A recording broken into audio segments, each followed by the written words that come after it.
I'm J.R. Church. Welcome to today's analysis of the news. I have a little housekeeping I'd like to take up with you for today.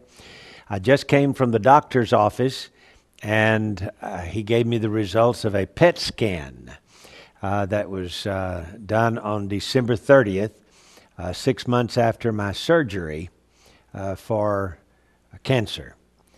He went in on August the 4th and ablated a tumor that was on my liver. Well, it looks like around the peripheral area of what was once the tumor, another little bit of activity is coming along, and he wants to ablate that as well. And also in the left lobe of my liver, there's a little light, cancerous light from the PET scan that lit up. And even though it's not as bright as it was back in July, when I had my earlier PET scan and consequently surgery. But when he went in to do the surgery on August 4th, he couldn't find that little spot. He was using ultrasound while he was probing with laparoscopic surgery into my liver, running the little electrodes up there so that he could burn the tumor with radio frequency. It's called radio frequency ablation.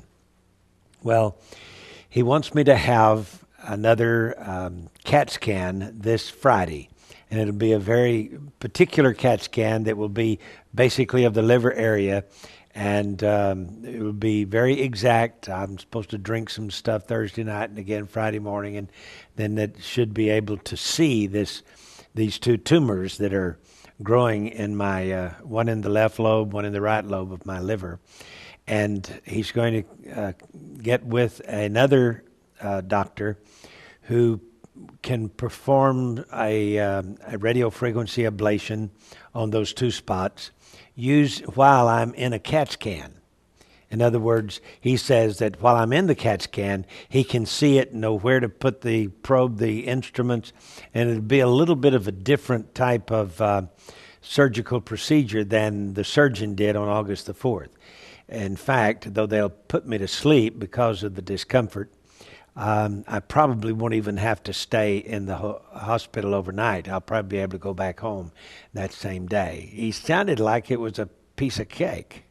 I'm not so sure about that, but I want you to know that they're looking out for me over at Baptist Hospital, and this preacher's kid surgeon is taking care of me, and I think he's going to be able to get it all this time. Looks like maybe he didn't get it all last time. He got most of it, but I can tell you that the oncologist is giving me Xeloda and Celebrex. 7 pills of Xeloda a day and 1 pill of Celebrex with that, 4 in the morning, 3 in the evening of Xeloda.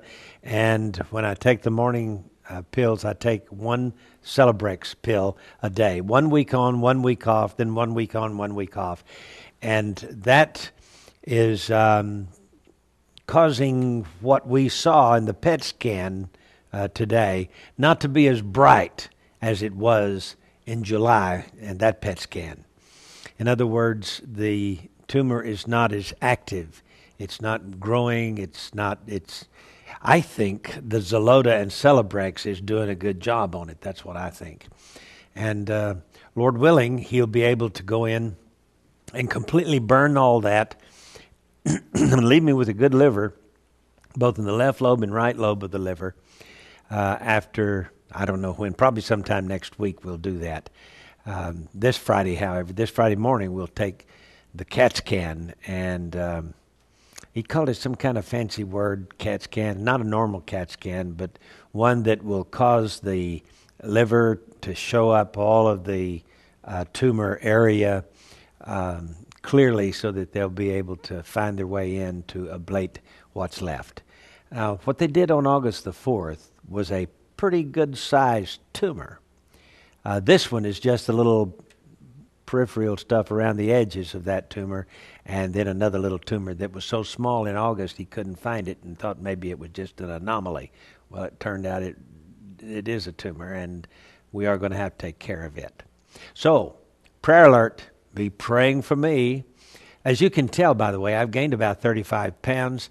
since August, and my hair is that thinned out. I never lost all my hair, but my hair thinned out some.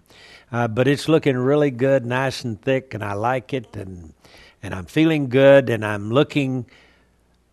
think I'm looking younger. Anyway, you keep praying for me, will you? This is JR Church, and I'll see you tomorrow because I'm still alive.